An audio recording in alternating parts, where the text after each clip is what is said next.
Taib, Assalamualaikum warahmatullahi wabarakatuh.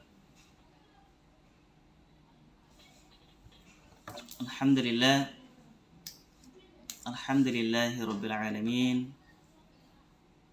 Hamdan kathiran tayyiban mubarakan fih, kama yuhibbu Rabbuna wa yarda.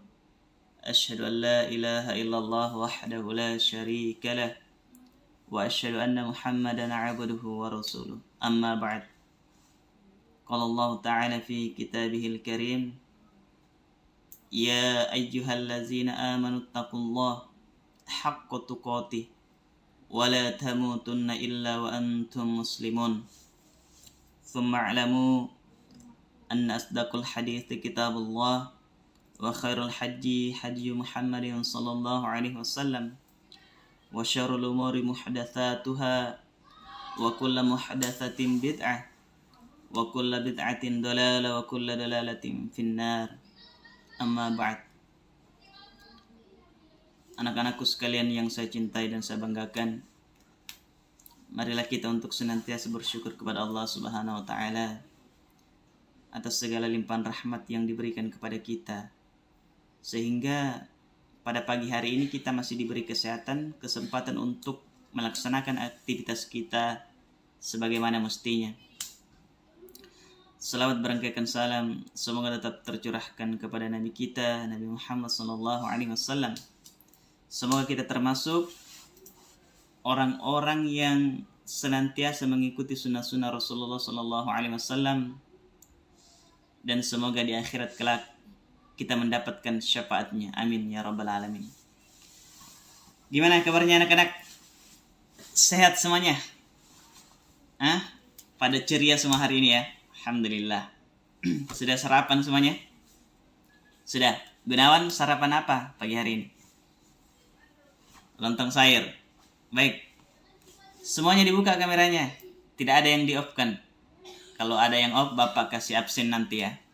Tolong dibuka kameranya biar terlihat jelas wajah-wajah gantengnya, wajah-wajah cantiknya semuanya.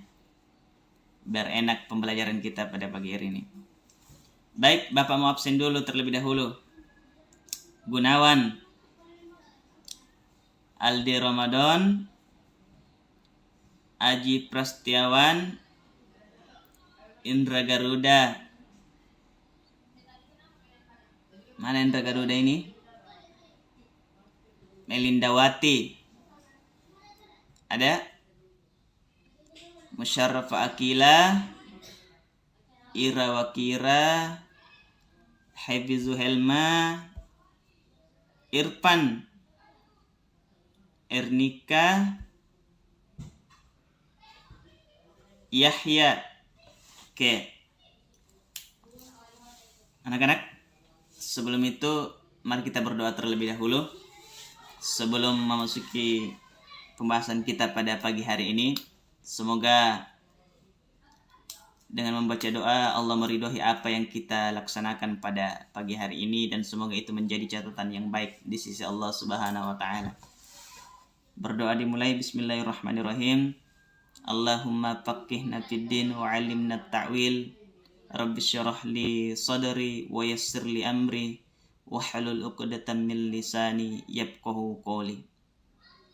Berdoa selesai. Baik. Pertemuan minggu lalu itu kita bahas apa? Ada yang masih ingat? Tentang wudhu kan? Pada minggu kemarin itu kita telah membahas tentang pengertian wudhu. Dan pada kali ini, pada pertemuan ini, kita akan tentang membahas rukun-rukunnya.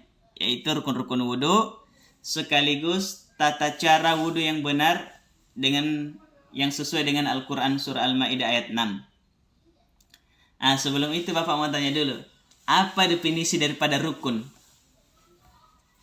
Ada yang tahu pengertian daripada rukun? Yahya, tahu pengertian rukun? Melinda, tahu? Oke, perhatikan ke sini ya. Pengertian rukun. Dalam istilah fikih, rukun berarti sesuatu yang ada dalam sebuah amalan yang harus dikerjakan. Jika ditinggalkan, maka amalan tersebut batal atau tidak sah. Kita ambil salah satu contoh. Misalnya rukun dalam sholat. Salah satu rukun dalam sholat yaitu membaca Al-Fatihah. Para ulama mengatakan membaca Al-Fatihah dalam sholat itu merupakan rukun sholat dan tidak sah sholat orang yang tidak membaca Al-Fatihah. Apa dalilnya? Di antaranya yaitu la sholata liman lam yaqra bi Fatihatil kitab. Tidak sah sholat bagi orang yang tidak membaca Fatihatul kitab. Hadis riwayat Bukhari dan Muslim. Begitupun dengan rukun. Dalam wudu ada beberapa rukun wudu yang harus terpenuhi. Jikalau rukun-rukun tersebut tidak terpenuhi atau ada salah satunya yang ditinggalkan, maka wudunya bisa-bisa batal atau tidak sah. Jadi kalau wudunya tidak sah, otomatis sholatnya juga akan tidak sah karena wudunya tidak beres, tidak bagus, tidak baik.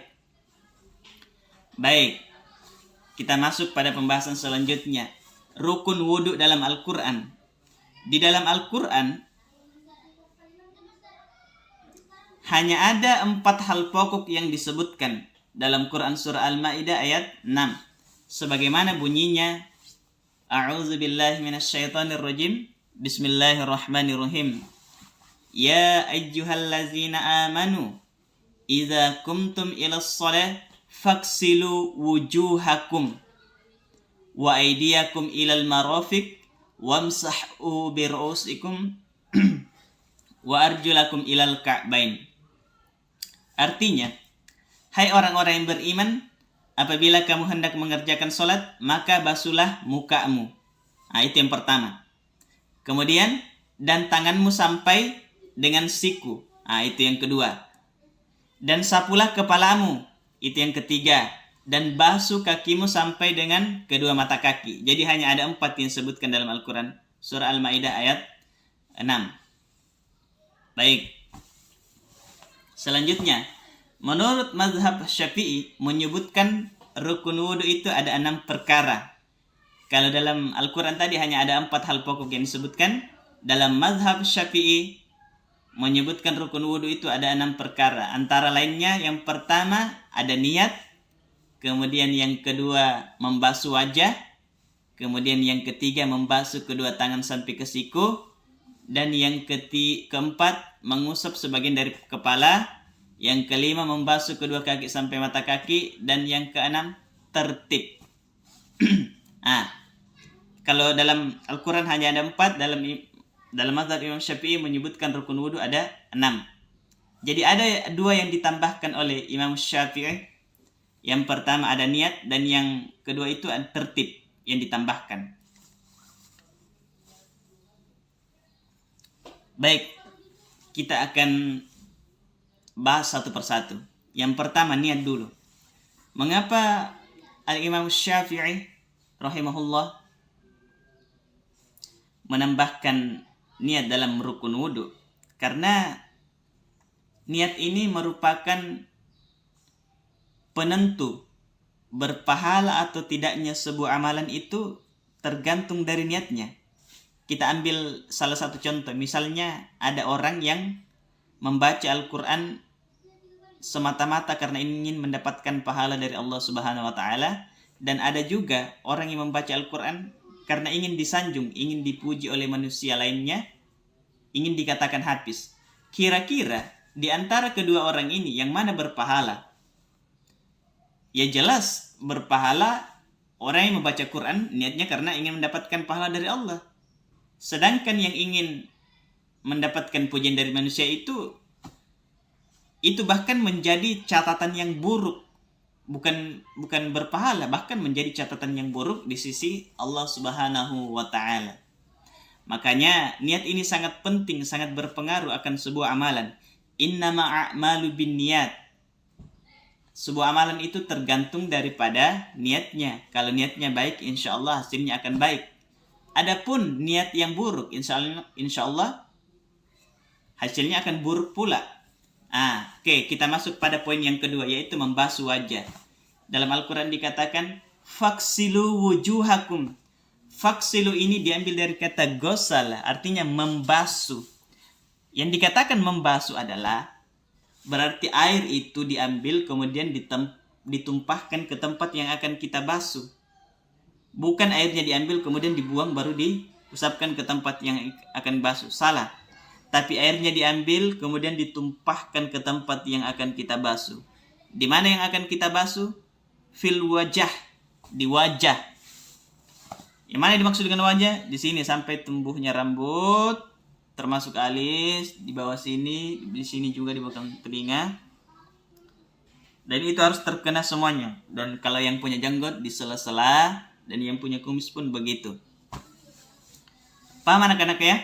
Paham? Oke, kita masuk pada poin ketiga, yaitu membasuh kedua tangan sampai ke siku. Faksilu wujuhakum wa aidiyakum ilal maropiq. Aidi itu jamak daripada yadun, artinya tangan. Yang dimaksud dengan tangan itu dari sini sampai ke sini, ya kan? Ini namanya asabi', jari jemari. Ini kafun, dan ini pergelangan rukhsun. Ini namanya sa'id. Ini namanya mirfa', jamaknya maropiq. Wa aidiyakum ilal maropiq, berarti dari tangan ke siku. Bahasa Al-Qur'annya mengatakan dari tangan ke siku. Terkadang kita menemukan orang membasuh tangannya itu, tangannya yang dijulurkan ke keran, kemudian digosok-gosok seperti ini. Biasa kan? Anak-anak biasa lihat orang kalau wudu di masjid, pasti tangannya yang dijulurkan ke keran, kemudian digosok-gosok seperti ini. Padahal kaidah Al-Qur'annya mengatakan wa aidiyakum ilal maropiq, dari tangan ke siku. Berarti ambil airnya kemudian diusapkan sampai ke siku. Bukan tangannya yang digosok-gosok seperti ini, dijulurkan keran, tidak. Bahasa Al-Qur'annya mengatakan dari sini ke siku. Dia menggunakan kata ilah. Ilah di situ adalah harpun. Ya dulu ala goyatis syai', artinya menunjukkan sebuah batasan. Di mana batasannya? Mirfa' maropiq wa aidiya ilal maropiq, dari tangan sampai ke siku. Tidak mesti sampai sini. Karena dalam sebuah ibadah itu ada batasan-batasan yang diberikan oleh Allah agar memudahkan hambanya untuk melaksanakan apa yang diperintahkan oleh Allah Subhanahu wa ta'ala. Kemudian yang selanjutnya, wamsahu biru'usikum. Ru'us artinya kepala, jamaknya Ro'sun artinya kepala, jamaknya adalah ru'us. Wamsahu dari kata-kata gosala berubah menjadi wamsahu, artinya mengusap. Di sini sangat dahsyat sekali perubahannya. Ini yang membuat kita takjub. Dari kata-kata membasuh berubah menjadi mengusap. Mengusap sebagian dari kepala. Seandainya kalimatnya tidak berubah dari gosala menjadi masaha. Masaha itu diambil dari kata masaha yamsahu, artinya mengusap. Seandainya tidak berubah kalimatnya dari kan tadi gosala itu atau faksilu itu artinya airnya diambil kemudian ditumpahkan ke tempat yang akan dibasuh. Berbeda dengan masaha. Masaha itu artinya mengusap, berarti airnya diambil, kemudian ditumpahkan dulu, baru diusapkan di tempat yang akan kita usap. Di mana yang akan kita usap? Yaitu di kepala. Seandainya kalimatnya tidak berubah, tetap menjadi faksilu, otomatis airnya diambil, kemudian ditumpahkan di kepala kita. Otomatis baju kita akan basah di sini. Kepala kita akan basah karena ditumpahkan airnya. Seandainya kalimatnya tidak berubah dari kata-kata faksilu berubah menjadi masaha, artinya mengusap sebagian daripada kepala, yaitu ambil airnya, dibuang dulu, baru diusapkan secukupnya atau 3 kali. Paham ya? Paham anak-anak? Mudah ya? Insyaallah. Oke, kita masuk pada poin yang kelima. Wamsahu birusikum wa arjulakum ilal ka'bain, dan membasuh kedua kaki sampai mata kaki.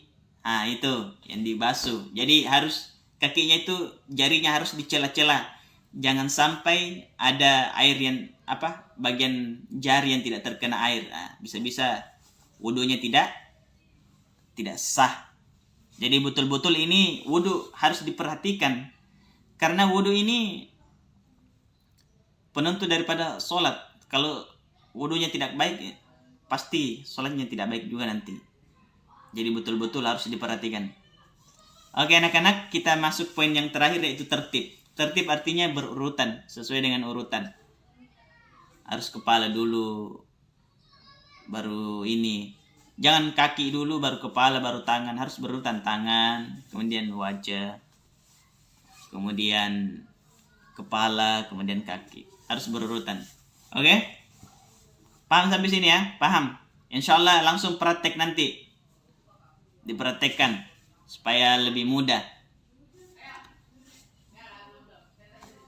Baik, kita masuk pada kesimpulan. Sebelumnya ada yang mau ditanyakan? Sebelum kita masuk pada kesimpulan, ada yang kurang dipahami dari penjelasan Bapak tadi? Silakan ditanyakan.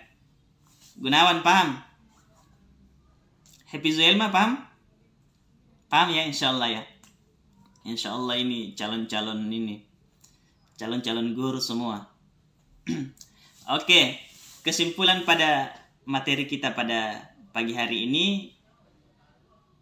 Yang pertama, dalam istilah fikih, rukun berarti sesuatu yang ada dalam suatu amalan yang harus dikerjakan. Jika ditinggalkan, maka amalan tersebut batal atau tidak sah. Kemudian rukun-rukun wudu itu, yang pertama ada niat, yang kedua membasuh wajah, yang ketiga membasuh kedua tangan sampai ke siku, yang keempat mengusap sebagian dari kepala, yang kelima membasuh kedua kaki sampai mata kaki, dan yang keenam adalah tertib. Itu rukun-rukun wudu. Minggu depan kalian sudah bisa wudu, praktek wudu ya, langsung praktek di depan Bapak. Baik anak-anak, mungkin itu dulu materi kita pada pertemuan hari ini. Semoga bermanfaat bagi kita semua.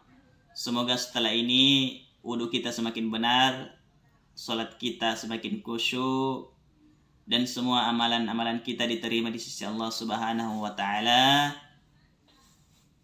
Arju alaikum an tata'allamu jaydan. Akhiru da'wana syukran. Assalamualaikum warahmatullahi wabarakatuh.